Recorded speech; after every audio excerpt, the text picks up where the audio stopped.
Hey guys, welcome back to the channel. Today we have another teardown video, and today we're going to be tearing down a GM evap canister vent valve. Now this video is going to be pretty short because there's not a whole lot to this, but it's pretty interesting how these work. Figure I show you guys so that way you have a better understanding of how the emission system works with this valve. Now with that said, if you guys haven't subscribed to the channel, go ahead and hit the subscribe button down below and definitely smash that like button because it helps the channel out. With that said, let's go ahead and get started on today's teardown. So on our bench we have our valve and we have our filter. Now a lot of these do have a filter which looks something like this, and not all of them came with this from the factory. This was, I believe, a TSB where I guess they were getting a lot of road debris inside of these things and they were failing. So then they decided to implement this filter. Even though I didn't show you this in the intro, we're also going to be opening this so you guys kind of know what is all in there and how this all formulates together. So a lot of these are basically on GM trucks. I mean, take your pick, Silverados, Sierras, vans, you know, anything pretty much GM has this valve on there from early 2000s to up until now. And this one here is an aftermarket unit. It's a Dorman. It actually failed. Like all of these failed. They just failed to open up and you know, let fresh air in. So this particular one has a jumper harness. You'll find on a lot of these aftermarket ones they will, you know, change the pinouts on here or change the way this is wired or the connectors. So you need to get this little jumper harness. This one came with it. I thought I'd mention that and show it to you guys. So what I'm going to do now is just go ahead and remove this by removing the safety clip there, and this should pop out. Just going to use my knife here and just go ahead and take that off. This is just a jumper harness, converts, you know, one end of the connector to the other end of the connector, because some of these, I believe this is the new style plug, but a lot of them had this old style on the old parts, like this one, the valve, and they have since recently updated it. I don't know when exactly, but they have made updates to it. So let's go ahead and tear into these. Alright guys, I had to cut the clip there really quickly because there was a ambulance driving by. Good old Chicago, there's always a siren going off and it kills my videos, but I just have to you know, utilize my time wisely here. So anyway, we're going to start off by opening up this filter assembly. We're just going to be using a pocket knife. Pull up on these tabs. It's not a whole lot to this, just a little plastic cap, and go ahead, peel it back, remove the top hat. And then inside here we have some foam, and this is the filter media. You have your first layer here, it's black foam, and I don't know if these change with the color, but underneath that we have a yellow one. I don't know if one lets more air in and one is a little bit more tighter, but from the looks of it, that's what I would assume by the two different colors. This is probably more fine, doesn't let a whole lot get in, and then this is just like a secondary as a protection. And then in there, you will see that there's not a whole lot. Now, it's kind of difficult to see, but you can see that's pretty much it. And then you have your outlet, which is right there. You guys can see the light shining through. Now, I will say, even though this has a filter on there, I mean, I don't know how well the camera's going to pick it up. This thing is pretty dirty in there. So these filters, if you guys haven't figured it out yet, suck and really don't do too much, especially with fine sand and debris. So even though GM did this TSB and, you know, started using these, filters are not really that great. They're kind of subpar. They will not keep your vent valve from going bad. So clearly this one had it and it went bad either way. And I know a lot of people might say, oh, well, it's a Dorman, it's aftermarket, it's cheap. Doesn't matter, guys, trust me. I'm pretty sure the original one is probably the same as the Dorman. I think this is Dorman's maybe a little bit better built than those. But either way, now that I'm off my rant, this is the vent valve. Now ours did have a crack here. I don't know how well the camera's going to pick that up, but we do have a little bit of cracking here. So that was probably a result of failure on this. It probably ingested water and it froze and basically caused it to break.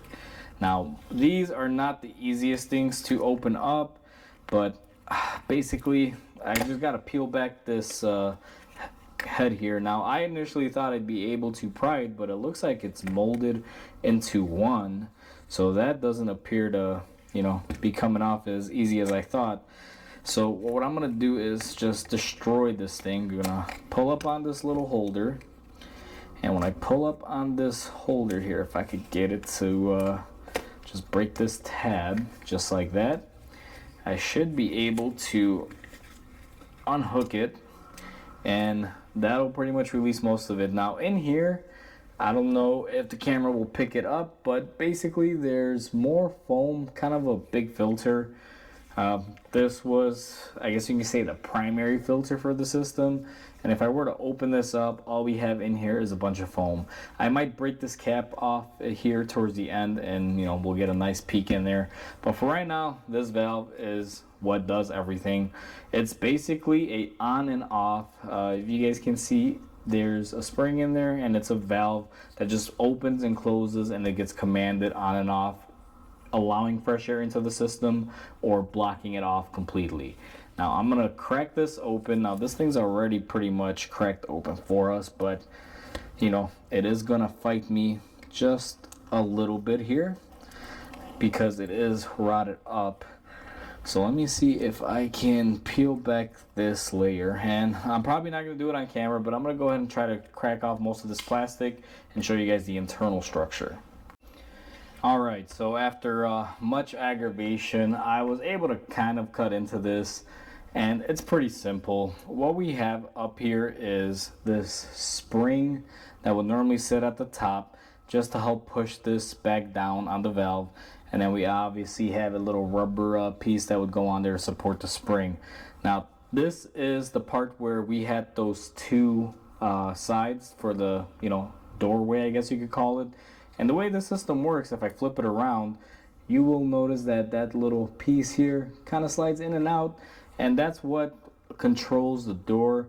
What winds up happening, like what happened in this one, is water got in here, caused this coil to go bad, and that's why this electric motor stopped working.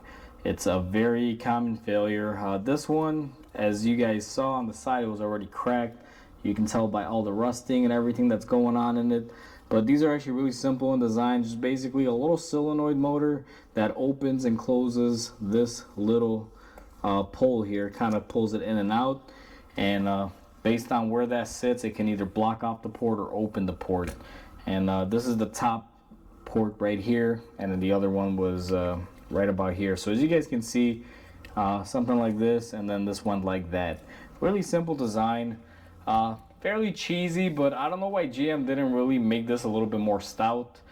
This thing is actually really cheap. Even this little door here, as you guys just heard it snap, made out of plastic. They don't make anything like they used to anymore. These are absolutely horrible, and I myself have never opened one up. This is the first time, but to see how cheaply they are made, it actually kind of puts two and two together, and it makes absolute sense as to why they fail. Now what I'm going to do next is open up this. I'm going to do it off camera, and I'll show you guys what's inside here.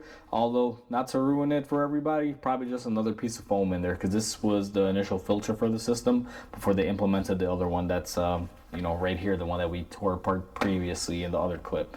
But let me go ahead and open this up for you guys. And I'm back. So we got this open, and I must admit I do kind of enjoy making these videos because I get to wail on parts with hammers. Kind of helps alleviate stress. But the best way to open this up, I just hit it up here, and you guys will see there's a bunch of foam, and I figured I would just pull out the foam to show you guys that there is another piece of foam in there that you're probably not gonna be able to see. See if I can get in there. And yep, that's pretty much it. So we have one foam, two foam. That's what consists of the system. Now this bottom foam, I will say, it has a little contour to let airflow in there, so that is a plus. But aside from that, it's just a filter like the other one that I showed you. And I'll get the camera in there and show you guys. I don't know how well the camera's gonna pick it up, but even with two filters on this system, we still have dirt at the primary valve and water. You can see traces of it. And I don't know if the camera's gonna pick it up, but there's a little bit of fine dust on my glove there, if you guys can see that. So all in all, this system is horrible. Very susceptible to water intrusion and rotting out. Dirt gets in here. Even though they've implemented filters, it just totally sucks. So like I said previously, I've been a tech for years, and I've never really torn parts apart like this. But ever since I started doing this segment, I'm learning quite a bit on how things work, even though I have a general idea.